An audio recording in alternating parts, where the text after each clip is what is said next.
오늘도 뜨거운 이슈 시원하게 풀어보겠습니다. 킹스맨 양재열 변호사 나오셨습니다. 안녕하십니까? 네, 안녕하세요. 자, 월요일 이 시간은 중요 사건, 법률적 쟁점 짚어보도록 하겠습니다. 자, 먼저 지난주에 있었던 조국 전 장관 1심 결과부터 얘기를 좀 해보겠습니다. 징역 2년이 선고가 됐습니다. 네. 혐의가 12가지입니다. 12가지 중에 몇 개는 유죄가 됐고 또 네. 몇 개는 무죄가 됐는데 일단 한번 짚어주시죠. 무죄가 된 부분은 일단 크게 관심이 됐었던 거예요. 사실 수사의 시작은 사모펀드 의혹과 네. 관련된 부분이었지 않습니까? 그리고 일종의 그게 권력금 비리냐 아니냐를 가지고 논란이 크게 됐었는데 그런 부분은 사실 거의 인정이 된 게 없어요. 거의 네. 대부분 무죄가 나왔었고 이제 자녀의 입시 비리와 관련된 부분에 있어서 대부분 유죄가 집중이 네. 돼 있습니다. 학사에 있어서 아들의 입시를 도와주기 위해서 서울대학교에 공익인권법센터 출석을 했다라든가 아니면 그 해외에 있는 대학과의 관계에 있어서 쪽지 시험 같은 거를 하고 네. 해야겠죠. 오픈북이라고 하니까 오픈북 시험. 그런 걸 도와줬다 이런 부분들이 주로 유죄로 인정됐고 이제 좀 제가 눈에 봤었을 때 좀 특이했던 부분은 딸이 받은 장학금 있지 않습니까? 그 그렇죠. 장학금 일부는 네. 이 공직자 시절에 받은 부분은 부정청탁금지법 위반이 된다라는 거였고 그래도 권력금 비리라고 할 수 있는 부분은 그나마 이제 민정수석 시절에 네. 유재수 감찰을 무마했다 이 부분이 유죄로 인정받은 겁니다. 크게 12가지 혐의긴 하지만 지금 보면 유재수 감찰 무마 또 그리고 딸 조민 씨 입시 관련해서 또 아들 입시 관련한 부분 또 장학금 딸 장학금 부분 이 정도가 유죄가 된 것 같아요. 12개 중에 4개 그렇죠. 제목으로 따지면 4개입니다. 요 4개가 유죄가 된 것 같은데 네. 그중에 유재수 감찰 무마 관련해서는 일단은 청와대 특별감찰반이 사법경찰관하고 같은 지위다. 수사권을 가진. 이게 지금 직무 권한을 하면서 직권남용 선고를 인정을 했다는 것 같습니다. 그러니까 이게 어떻게 된 거냐면 네. 수사권을 가지고 있는 경찰들인데 그 경찰들이 추가적으로 수사를 해서 뭔가 어떻게 보면 고발을 한다거나 형사 고발을 해서 아니면 사법처분을 받다거나 이런 식으로 해야 되는데 네. 그렇게까지 업무로 나가지 못하도록 막았다라는 거거든요. 근데 이제 조국 전 장관 이제 당시 민정수석은 이제 그 당시에 특감반이 일종의 그 비위가 있더라도 정보를 수집해서 제3의 기관에 넘기는 데 그치는 것이지 우리가 네. 더 적극적으로 뭔가를 할 수 있는 곳은 아니다. 예를 들어 무슨 압수수색을 한다거나 통신 감청을 한다거나 이럴 수 있는 권한을 가진 건 아니었기 때문에 거기서 한 발 더 나아가지 이게 결국 한 발 더 나가서 유재수에 대해서 적극적으로 뭔가 조치를 취해야 되느냐. 결국은 특감반의 직무 범위가 그렇죠. 쟁점이 됐던 거예요. 그걸 가지고 다퉜던 부분인데 법원에서는 특감반이 말씀하신 것처럼 수사권이 수사를 일종의 했었어야 수사권이 있다라고 봤던 겁니다. 그러니까 수사권이 있는데도 불구하고 왜 더 수사를 못하게 했느냐. 그러니까 이게 범죄다 이렇게 판단한 거고요. 이 부분은 아마 항소심에서도 좀 적극적으로 많이 다투어지지 않을까 싶습니다.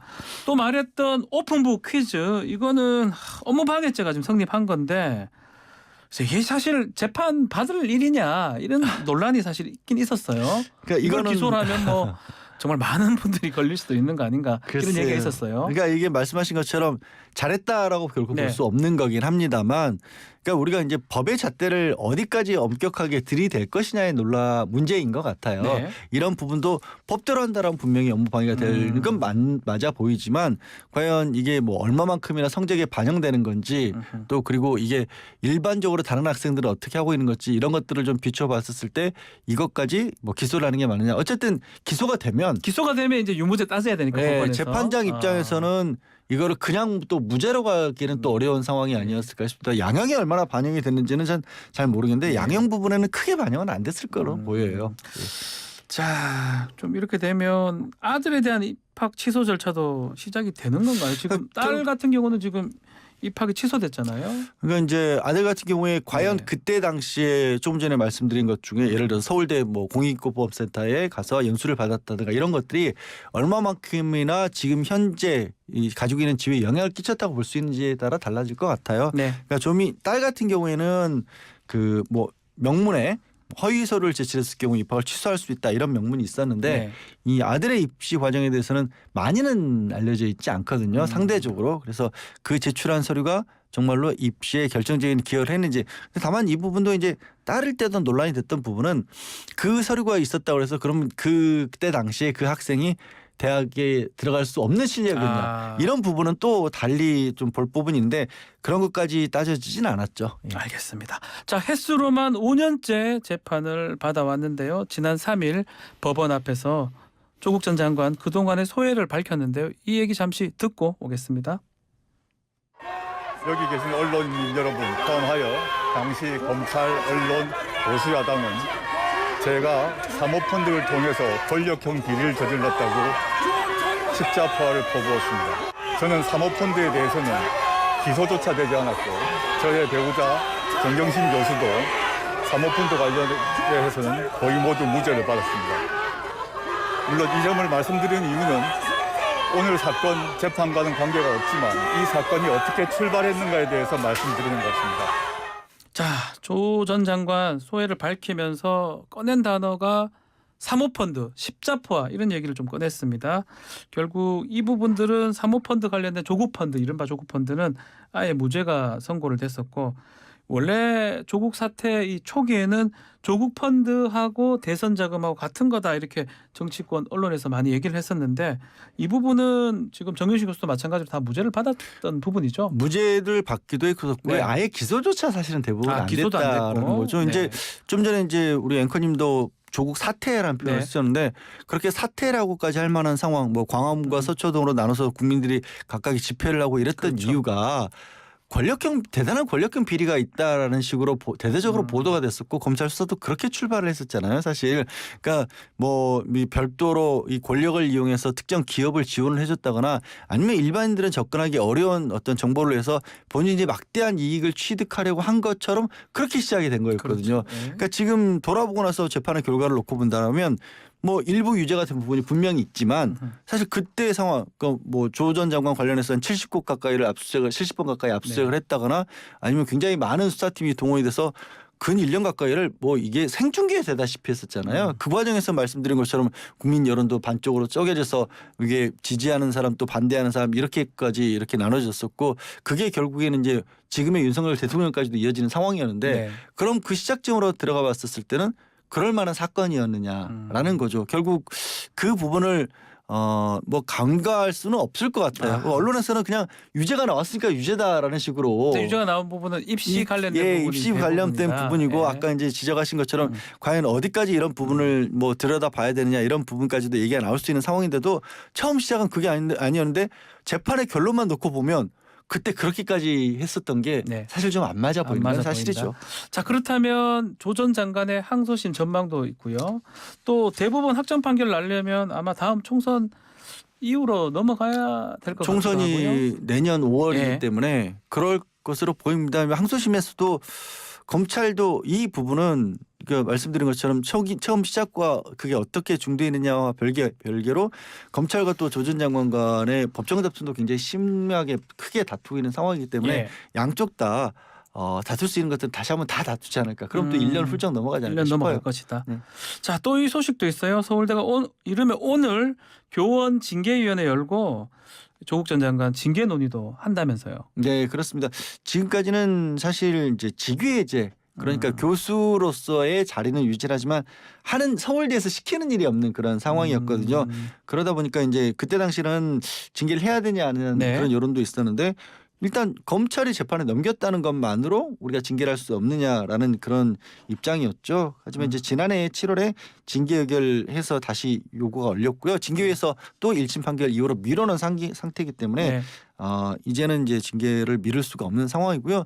모르겠습니다. 이제 아까 말씀드렸다시피 결국에는 이제 교수로서의 품위 유지 의무 위반이라든가 아니면 또 서울대학교와 연관된 부분도 있기 때문에 네. 과연 서울대에서 얼마만큼이나 서울대 교수로서의 지위에 영향을 끼쳤다고 볼지가 또 한 번 또 뉴스거리로 나오지 않을까 싶습니다. 자, 부인인 정경심 교수는 지금 구속 상태인데 형이 지금 1년이 늘어나는 겁니까? 그렇게 되는 거죠. 왜냐하면 대법원 확정 판결 이후이기 때문에 다만 항소심에서도 1심에서도 그렇게 했었을 텐데 이런 경우에는 이제 이미 형이 확정된 부분과 좀 같이 만약에 선고를 했다라면 예. 어디까지 얼마만큼이나 형을 할 것인가를 법원에서 반영을 해서 법원도 고려를 해야 된다는 거죠. 해야 예. 되는 거죠. 아니 그러니까 왜냐하면 대부분 그 4년 받을 네. 때 입시 비리 다 나갔다는 거잖아요. 예를 들어서 범죄를 정한 게 두 개인데 따로따로 하면 2년 이전이지만 만약에 같이 재판에 넘겨졌다라면 한 1년 반 정도밖에 안 될 것 같다고 한다면 나중에 재판을 선고할 때는 그 부분을 우리가 고려하라고 하고 있거든요. 네. 재판부에서 그 부분을 고려할 것으로 보입니다. 알겠습니다. 두 번째 사건은 이태원 참사 관련된 얘기인데요. 지금 이태원 참사 발생한 지 어제가 100일째가 되는 날인데 분향소 설치를 두고 서울시 유족 대치를 하고 있는데 서울시가 강제 집행장을 지금 전달한 상황이에요. 이거는 분향소를 설치하겠다고 하는 네. 과정에서부터 좀 말씀을 드려야 될 것 같긴 합니다. 왜냐하면 어제가 100일이었고 그래서 유족들 측에서는 서울 광화문 광장에 네. 분향소를 설치하게 해달라라고 서울시에 요청을 이미 했었어요. 그런데 서울시 측에서 그날 뭐 광화문에서 모 방송국에 촬영이 잡혀 있다 이런 네. 식의 이유를 들어서 허가를 하지 않았던 겁니다. 근데 막상 그 해당 방송국에서는 우리는 조율해 줄 수 있다라는 또 입장까지도 붙였었거든요. 네. 그런데도 불구하고 서울시에서 적극적으로 나서지 않았어요.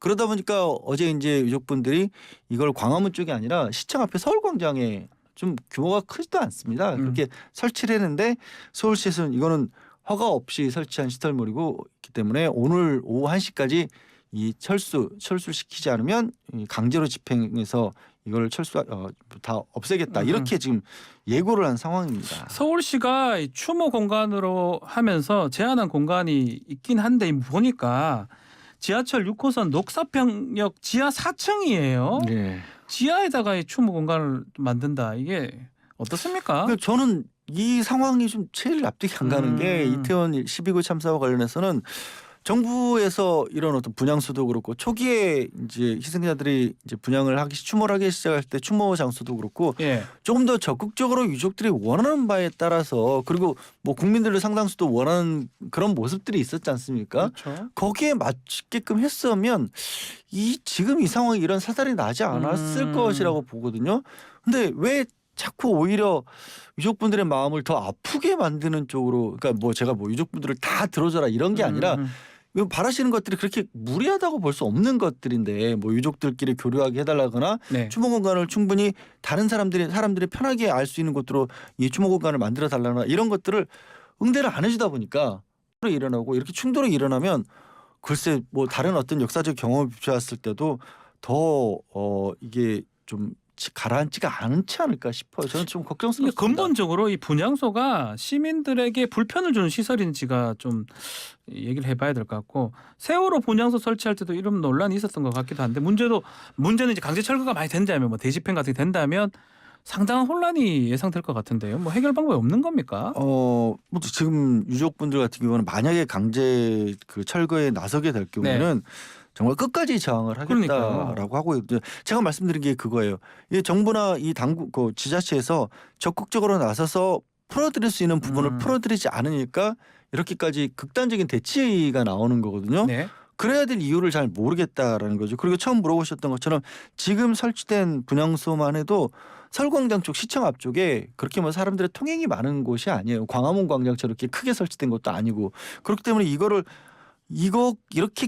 이렇게만 설치할 수 있게끔까지 결국에는 방치를 했다는 것도 좀 안타깝고 그나마도 그거를 강제로 철거하겠다고 하니까 유족들 입장에서는 정말로 뭐 극단적인 어떻게 보면은 말씀들을 하시면서 있어서는 안 될 안타까운 일이 있지 않도록 좀 타협점을 좀 찾아야 될 것 같다. 무엇보다 타협점이라는 게 다시 한번 말씀드리지만 유족분들이 원하는 것들이 그렇게 막 어마어마한 걸 원하고 있는 건 파면을 아니거든요. 하고 장관 파면에 대통령 사과에 독립조사기구 설치 세 가지가 아주 요구하는 목소리를 같은데 이게 결국 여야 합의가 필요한 부분인가요? 왜냐하면 이제 국정조사를 했는데도 불구하고 유가족들 입장에서는 명확하게 가려지지 않은 부분들이 있고 또 경찰의 뭐 특별조사본부가 꾸려졌지만 경찰이 형사처벌을 할 수 있는 대상으로 가려내는 것과 실제 정말로 왜 이렇게밖에 상황이 흘러가지 않았냐 그리고 이제는요 2차 가해 이런 부분들까지 또 많이 지금 넘치고 있는 그런 상황이기 때문에 왜 일이 이렇게밖에 풀리지 않았는가 이 부분까지 끌어내려면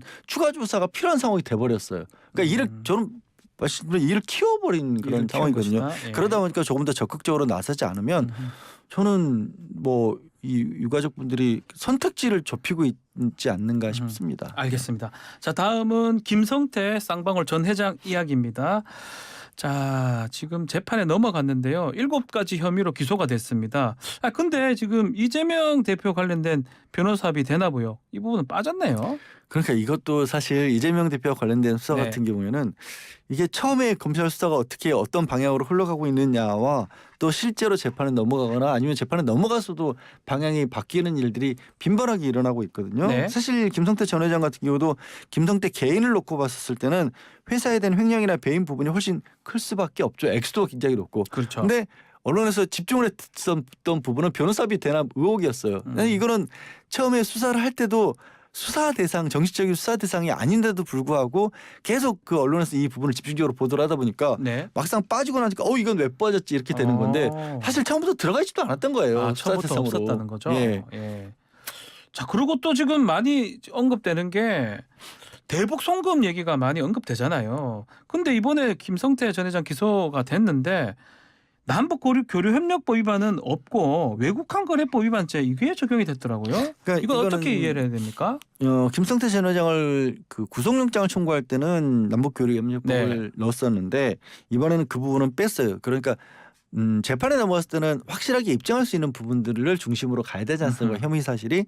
근데 돈이 건너간 거는 분명한데 이게 어떤 목적으로 쓰였는지 쓰이려고 했는지 이런 네. 부분은 명확하지 않다는 반증인 확인을 거예요. 못했다는 거네요. 확인이 그리고 저는 이 사건은 네. 앞으로도 어떻게 풀려나갈지가 좀 걱정스러운 게 지금 뭐 이재명 대표에 대한 제3자 뇌물죄가 되느냐가 결국 가장 큰 관건이잖아요. 예. 다시 한번 말씀드리지만 김성태 회장 개인을 놓고 본다면 횡령이나 배임이 큰데도 근데 그걸 제3자 뇌물로 풀려면 결국에는 실제로 받았다는 쪽이 북한이에요. 북한이 받았다는 걸 인정해야 되는 건가요? 북한이 받아서 어떤 식으로 쓰였고 어떤 얘기가 예. 오고 가는지를 북한이 얘기를 해야 되는. 물론 김성태 전 회장도 얘기를 하고 있긴 하지만 그러면 지금 김성태 회장이 800만 달러 영수증을 영수증이요? 네. 영수증 말고 영수증, 네. 북한 영수증 제출했던데 그게 증거가 될 수가 있나요? 그거는 그래서 외국환 거래법 위반 요걸로 되는 거죠. 거래법 위반이 된 거군요. 근데 그걸 받은 사람이 정말로 북한 당국에서 언론을 통해서 얘기가 나오는 것처럼 이재명 대표의 방북의 대가였는지 아니면 그 안에서 뭐 경기도가 추진하던 사업과 관련된 건지 이런 거를 그러니까 영수증에 쓰여 있는 받았다는 사람이 그걸 할 수 있는 권한이 있는 사람인 건지 이런 것들을 확인할 필요는 있잖아요. 네. 그 김성태 전 회장 말만 가지고 이게 재판까지 가기는 어려울 거거든요. 그래서 저는 이걸 어떻게 풀어나갈 수 있을까 벌써부터 좀 의아하긴 합니다. 뭐 언론에 지난주에 계속 보도가 됐던 김 전 회장하고 이재명 대표 아는 사이다. 그건 아니고 뭐 전화했다, 한 번 했다, 세 번 했다. 또 이화영 전 부지사는 전화한 적 없다라고 얘기를 하고 있고요. 이게 지금 쟁점이 좀 될 수가 있을까요? 이것도 지금 대장동 사건도 비슷한 형태로 되고 있는데 이재명 당시 시장이 있고 이재명 시장의 측근을 하고 있는 정진상, 김용 두 사람은 구속이 돼 있는데 실제로 이제 실무를 했던 사람들은 중간에 있는 분들이잖아요. 네. 그리고 그러니까 민간 사업자들 영역이 있는 거고 민간 사업자들 쪽에서는 우리가 어떤 목적을 가지고 뇌물도 줬고 정치자금도 줬고 사실 그쪽과 같이 모의를 해서 일을 꾸몄습니다 하는데 막상 그게 실무진 단계에서부터 끊기고 있는 거거든요. 대장동도. 네. 근데 지금 대북 송금과 관련해서도 이화영 부지사 단계에서 끊기고 있는 거예요. 그러니까 이화영 부지사까지가 인정이 되고 그다음에 그게 이제 이재명 당시의 경기지사로 가야 되는 상황인데 지금은 똑같이 민간업자 부분에서는 우리가 이런 일을 하려고 했습니다라는 진술이 나오고 있는 상황. 거기까지가 나온 겁니다. 알겠습니다. 자, 다음은 대장동 사건입니다. 자, 이른바 50억 클럽 수사. 일단 곽상도 전 의원은 일단 선고가 얼마 안 남았네요. 네, 8일입니다. 예. 어떻게 될 것 같습니까? 글쎄요. 이거는 일단 어떤 의혹을 받고 있는지를 뭐 워낙 얘기가 또 오래됐으니까 결국 아들이 50억 원 가량을 퇴직금 명목으로 받았지 않습니까? 뭐 대리급이었는데 퇴직금으로 50억 원을 받은 회사가 어디 있겠습니까? 근데 그래서 결국 이거는 이제 아버지인 곽상도 전 의원에게 주려고 한 것이다라는 거였는데 그들은 왜 전 의원에게 준 거냐? 이건 이제 대장동 사업을 추진하는 과정에서 하나은행이 뭐 빠져나가려고 했다는 거예요. 사업성이 부실했기 때문에. 근데 그게 빠져나갔을 경우에는 이 김만배 일당들이 사업을 제대로 유지하기가 어려운 상황이었기 때문에 그때 곽지원 의원이 나서서 그 부분을 해결해 줬다라고 검찰은 기소를 한 거고 곽지원 의원 쪽은 아니 내가 그때 당시 뭐 검찰에 있지도 않았었고 민정수석도 아니었고 그냥 국회의원이었는데 무슨 힘이 있다고 그걸 해결해 주겠느냐라고 맞서고 있는 상황인데 그래서 검찰에서는 액수가 크다는 이유로 징역 15년까지 구형을 했거든요. 과연 이 재판의 결과가 어떻게 나오는지도 저는 굉장히 주목을 해야 되는 게 결국 재판이라고 하는 건 판사는 주어진 증거를 가지고 판단하는 거잖아요. 주어진 증거를. 이게 제대로 수사가 돼서 기소가 된 건지부터가 좀 왜냐하면 대장동 관련해서 벌써 1년 반 넘어갔잖아요. 근데 엄청나게 많은 뭐 얘기들이 나오고 있지만 실제 돈이 건너간 건 딱 나온 건 이게 이거는 사실은 수사에 밝혀진 게 아니고 예. 다른 데서 먼저 밝혀진 그러니까요. 거죠. 예. 근데 명확하게 돈이 건너간 부분인 거거든요. 받은 게 나오는데 네.